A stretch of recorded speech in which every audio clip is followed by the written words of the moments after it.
നമസ്കാരം. സുരേഷ് ഗോപി തന്റെ കേന്ദ്രമന്ത്രി സ്ഥാനം രാജിവെക്കാൻ പോവുകയാണോ, അതോ സുരേഷ് ഗോപിയോട് കേന്ദ്രമന്ത്രി സ്ഥാനം രാജിവെക്കാൻ കേന്ദ്ര സർക്കാർ ആവശ്യപ്പെട്ടുവോ? നമുക്കൊന്ന് പരിശോധിക്കണ്ടേ. വാർത്തയിലേക്ക് വരും മുമ്പ് ചാനൽ ഒന്ന് സബ്സ്ക്രൈബ് ചെയ്തിട്ടുള്ളൂ. സുരേഷ് ഗോപിയുടെ ഒരു പ്രതികരണം മാധ്യമങ്ങളിലൊക്കെ ബ്രേക്കിംഗ് ന്യൂസ് ആണ്. അതിങ്ങനെയാണ്: തനിക്ക് കേന്ദ്രമന്ത്രിയായിട്ട് തുടരാൻ താല്പര്യമില്ല, തന്റെ കേന്ദ്രമന്ത്രി സ്ഥാനം അത് സദാനന്ദൻ മാസ്റ്റർക്ക് കൊടുക്കണമെന്നാണ് സുരേഷ് ഗോപി MP ഇപ്പോൾ പറഞ്ഞിട്ടുള്ളത്. കാരണമായി അദ്ദേഹം പറയുന്നത്, കേന്ദ്രമന്ത്രിയായ ശേഷം തന്റെ വരുമാനം പൂർണ്ണമായി നിലച്ചു, അതുകൊണ്ട് എനിക്ക് കൂടുതൽ സമ്പാദിക്കണം, കൂടുതൽ സിനിമയിൽ അഭിനയിക്കണം എന്നൊക്കെയാണ് സുരേഷ് ഗോപി പറയുന്നത്. എന്താണ് അദ്ദേഹത്തിന്റെ ആ പ്രതികരണത്തിന് പിന്നിലുള്ള അജണ്ട, ലക്ഷ്യം എന്നൊക്കെ നമുക്ക് നോക്കണ്ടേ.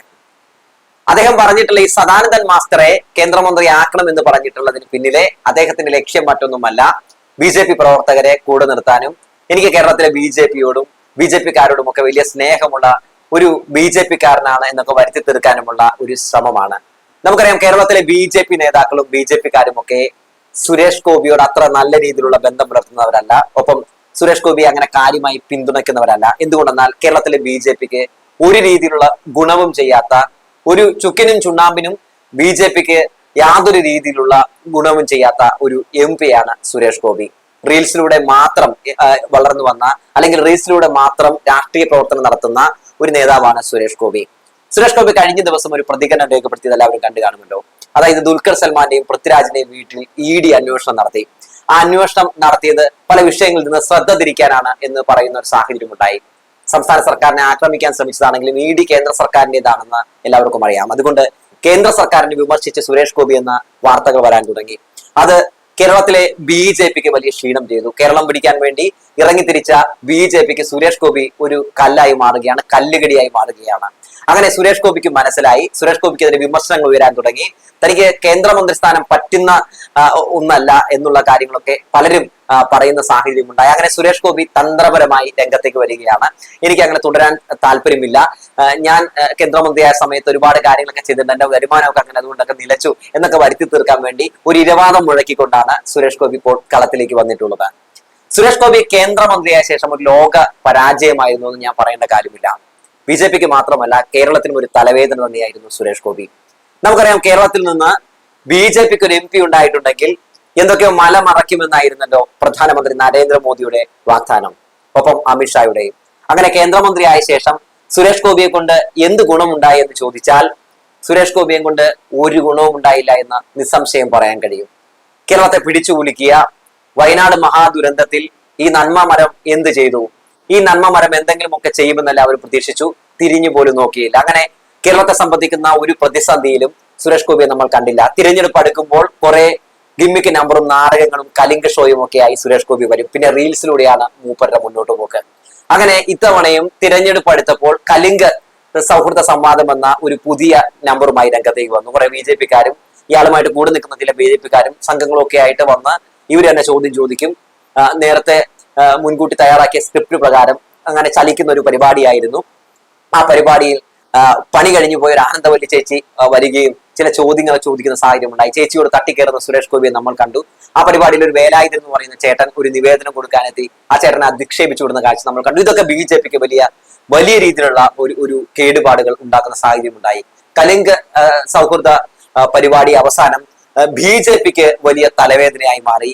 BJPയെ വലിയ തോതിൽ തന്നെ തകർത്തെറിയുന്ന ഒരു പരിപാടിയായി മാറി. BJP എന്ന് പറയുന്ന പാർട്ടിയും ആ പാർട്ടിയിലെ നേതാക്കളെയും കൊണ്ടും കേരളത്തിൽ ഒരു ഗുണവുമില്ല എന്ന് ആ പരിപാടി കണ്ട ആളുകൾക്ക് മനസ്സിലാകുന്ന സാഹചര്യം ഉണ്ടായി. അങ്ങനെ വന്നപ്പോൾ സുരേഷ് ഗോപി മൊത്തത്തിൽ BJPക്ക് വലിയ പണിയായി മാറി എന്ന് കണ്ടപ്പോഴാണ് സുരേഷ് ഗോപി പുതിയ നമ്പറുമായി രംഗത്തേക്ക് വന്നിട്ടുള്ളത്.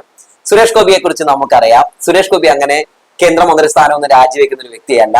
മൂപ്പർക്ക് രാജാവായിട്ടിരിക്കാൻ താല്പര്യമുള്ള ഒരു വ്യക്തിയാണ്, ബ്രാഹ്മണനാകാനൊക്കെ ആയിട്ട് താല്പര്യമുള്ള വ്യക്തിയാണ്. അങ്ങനത്തെ ഒരു വ്യക്തിക്ക് ഒരിക്കലും തന്റെ ഈ ആഭരണങ്ങളൊന്നും അഴിച്ചു വെക്കാൻ കഴിയില്ല. അങ്ങനെ അഴിക്കാൻ പോവുകയാണെന്ന് പറയുമ്പോൾ മൂപ്പരുടെ ശില്പന്തികൾ പറയണം, അയ്യോ അഴിക്കരുത് എന്ന് പറയണം. പക്ഷേ കേന്ദ്രമന്ത്രി എന്ന നിലയിൽ താങ്കൾ ഒരു ലോക ദുരന്തമാണ് എന്ന് കേരളത്തിലെ ജനങ്ങൾക്ക് നന്നായി അറിയാവുന്നതുകൊണ്ട് പറയുന്നു, ധൈര്യമായി നിങ്ങൾക്ക് ഈ പണി ഉപേക്ഷിക്കാം എന്നതാണ്. താങ്കൾക്ക് പറ്റിയ പണിയല്ല രാഷ്ട്രീയ പ്രവർത്തനം.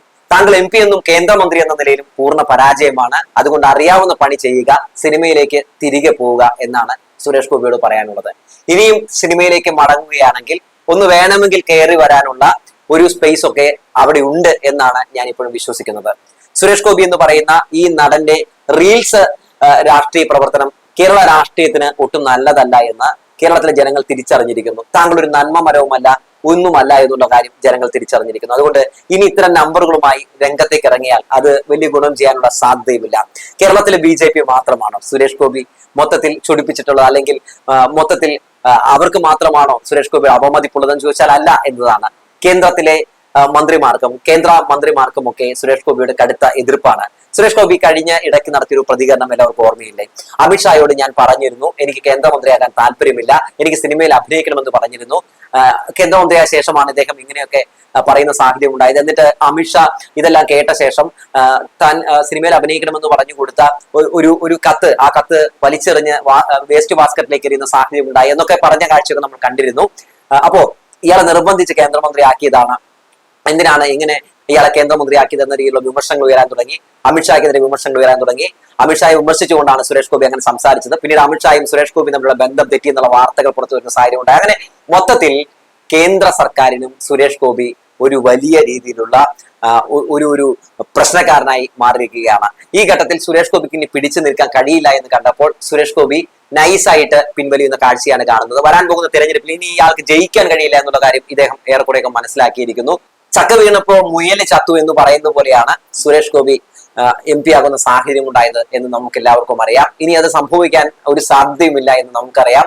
എപ്പോഴും ചക്ക വീഴുമ്പോൾ മുയല് ചാവണമെന്നില്ല എന്നുള്ള കാര്യം സുരേഷ് ഗോപിക്ക് നന്നായി അറിയാം. അതുകൊണ്ട് സുരേഷ് ഗോപി നൈസായിട്ട് വലിയുന്ന കാഴ്ചയാണ് കാണുന്നത്. നമുക്കറിയാം സുരേഷ് ഗോപി എന്ന് പറയുന്ന രാഷ്ട്രീയക്കാരൻ ആദ്യമായിട്ടൊന്നുമല്ല ഒരു രാഷ്ട്രീയ പാർട്ടിയിലേക്ക് രംഗപ്രവേശനം നടത്തുന്നത്. ഇയാൾ BJP-യിലേക്ക് വരുന്നതിന് മുമ്പ് നമുക്കറിയാം കോൺഗ്രസിനോട് വലിയ ചായ്വുള്ള കോൺഗ്രസിലായിരുന്നു.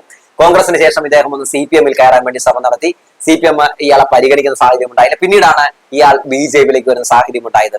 BJP-യിലുള്ള ആളുകളെ പെട്ടെന്ന് പറ്റിക്കാൻ പറ്റുന്നതുകൊണ്ട്, BJP-യിലുള്ള ആളുകളെ പെട്ടെന്ന് കുപ്പിയിലാക്കാൻ പറ്റുന്നതുകൊണ്ട് അങ്ങനെയൊക്കെ കുപ്പിയിലാക്കാനൊക്കെ അദ്ദേഹത്തിന് സാധിച്ചു.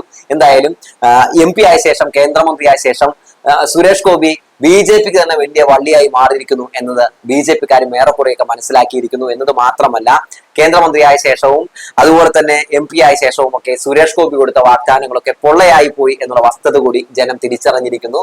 ബഡ്ജറ്റ് അവതരിപ്പിച്ചപ്പോൾ പോലും കേരളത്തിന്റെ പേര് പോലും നമ്മൾ എവിടെയും കേട്ടില്ല. കേരളത്തിൽ നിന്ന് ഒരു MP ഉണ്ടായിട്ടുണ്ടെങ്കിൽ കേന്ദ്രമന്ത്രി എന്ന നിലയിൽ സുരേഷ് ഗോപി ഇവിടെ കാണിക്കാൻ പോകുന്ന വികസനങ്ങൾ കണ്ട് നമ്മളൊക്കെ കണ്ണുമിഴിക്കും എന്നാണ് പലരും പറഞ്ഞിരുന്നത്. സത്യത്തിൽ കണ്ണു മിഴിച്ചു നോക്കിയിട്ടും കാണാനില്ല വികസനങ്ങൾ എന്നാണ് ഇപ്പോൾ പറയാനുള്ളത്. എന്തായാലും സുരേഷ് ഗോപി കേന്ദ്രമന്ത്രി സ്ഥാനം രാജിവെക്കണോ എന്ന് ചോദിച്ചാൽ തീർച്ചയായും രാജിവെക്കണം. കേന്ദ്രമന്ത്രി എന്ന് പറയുന്ന ആ സ്ഥാനത്തിന് പുല്ലുവില കൊടുക്കുന്ന ഒരാളാണ് സുരേഷ് ഗോപി എന്ന് ഇദ്ദേഹത്തിന്റെ ഈ പ്രതികരണങ്ങളിൽ നിന്ന് തന്നെ വ്യക്തമാണ്. അതായത് കേന്ദ്രമന്ത്രിയെ ഒരാളെ ആക്കിയിട്ടുണ്ടെങ്കിൽ, അല്ലെങ്കിൽ ഒരാളെ കേന്ദ്രമന്ത്രി ആക്കുന്നത് അങ്ങ് തള്ളിക്കയറ്റി ആക്കുന്നതാണ് എന്ന ഒരു പ്രതീതി ഇദ്ദേഹത്തിന്റെ പ്രതികരണത്തിലൂടെ വന്നിട്ടുണ്ട്. പലരെയും ഒക്കെ ഇതുപോലെ BJP തള്ളിക്കയറ്റി കേന്ദ്രമന്ത്രി ആക്കിയിരിക്കുന്നതാണ് എന്നുള്ള വസ്തുത ഇതിലൂടെ പുറത്തു വരികയാണ്. എന്തിനു വേണ്ടി എന്ന ചോദ്യം ചോദിച്ചാൽ അത് BJP-യെ വളർത്താൻ വേണ്ടിയാണ്. പക്ഷെ ചിലയിടങ്ങളിലൊക്കെ അങ്ങനെ ചില ഗിമ്മിക്കുകൾ പയറ്റിയപ്പോൾ ചില സുരേഷ് ഗോപിമാർ തന്നെ ഇതൊക്കെ പൊളിച്ചടക്കുന്ന സാഹചര്യം ഉണ്ടായി. എന്തായാലും കേരളത്തിൽ ഇനി സുരേഷ് ഗോപി എന്ന് പറയുന്ന ഈ ഒരു BJP-ക്കാരന്, സുരേഷ് ഗോപി എന്ന് പറയുന്ന ഈ കേന്ദ്ര സംഘിക്ക് അധിക നാൾ ജനങ്ങളെ പല രീതിയിലുള്ള നാടകങ്ങൾ, കലിംഗ് നാടകങ്ങൾ കളിച്ച് പറ്റിക്കാൻ കഴിയില്ല. എന്തായാലും സുരേഷ് ഗോപി കലിംഗ് എന്ന് പറയുന്ന പരിപാടി അവസാനിപ്പിക്കരുത് എന്ന ഒരു റെസ്പോൺസ് ആണ് പൊതുവെ എല്ലാവരുടെ ഇടങ്ങളിൽ നിന്ന് ഉയർന്നു വരുന്നത്. എന്തുകൊണ്ടാണെന്ന് വെച്ചാൽ സുരേഷ് ഗോപി എന്ന് പറയുന്ന വ്യക്തിയെ കൂടുതൽ ജനങ്ങൾക്ക് മനസ്സിലാക്കാൻ സാധിക്കുന്നുണ്ട്. ആളുകളെ അധിക്ഷേപിച്ചും ആളുകളെ വെല്ലുവിളിച്ചും ആളുകൾ, അതായത് ജനങ്ങൾ ജയിപ്പിച്ചുകൊണ്ട് ഒരു ജനപ്രതിനിധി ഇങ്ങനെ അഴിഞ്ഞാടുന്നത് കാണുമ്പോൾ സുരേഷ് ഗോപി നിങ്ങളെ കൂടുതൽ ജനങ്ങൾക്ക് മനസ്സിലാക്കാൻ സാധിക്കുന്നു. കൂടുതൽ ജനങ്ങൾ അതുകൊണ്ട് തന്നെ സുരേഷ് ഗോപിയോട് പറയുന്നു, ഏത് ഭരചന്ദ്രൻ IPS-ലെ ആ ഡയലോഗ് ഷിറ്റ് എന്ന് പറഞ്ഞു വെച്ചുകൊണ്ട് നിർത്തുകയാണ്.